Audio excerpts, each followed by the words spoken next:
बातमी लातूरमधून। लातूरमध्ये काँग्रेस नेते अमित देशमुख यांच्यावर सुरेश धस यांनी खोचक टीका केली। आई बाबा होण्याचे स्वप्न अजून पूर्ण झाले नाहीत का? आई बाबा होण्याचे तुमचे स्वप्न पूर्ण करा अपोलो फर्टिलिटीद्वारे। मोफत सल्ल्यांसाठी कॉल करा 9953959370। विलासराव देशमुख यांचं वागणं बोलणं चालणं फार वेगळं होतं।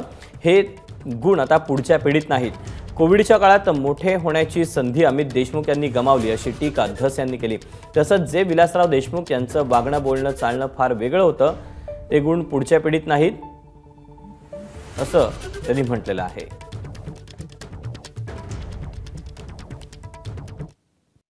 सगळ्यात जास्त संधी कोणाला होती कोरोनाच्या काळात मोठं होण्याची? तर मला वाटतं ती विलासराव देशमुख साहेबांच्या थोरल्या चिरंजीवाला होते, कारण ते त्यावेळेस मेडिकल एज्युकेशनचे मंत्री होते। आमच्या डोक्यात राजेश टोपे राहिला। राजेश टोपे आपला आरोग्य मंत्री म्हणून बोलत, पण मेडिकल एज्युकेशन ज्यांच्याकडे सगळ्यात जास्त मोठं डिपार्टमेंट आहे ते आमचे मंत्री मात्र परदेशात होते त्या कालावधीत, असं मला वाटतं। पण विलासराव देशमुखांचं वागणं बोलणं चालणं फार वेगळं, पुढच्या पिढीचं तसं आहे असं मला काही वाटलं नाही।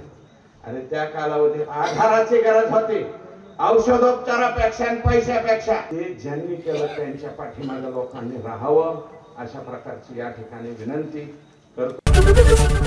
एबीपी माझा, उघडा डोळे बघा नीट।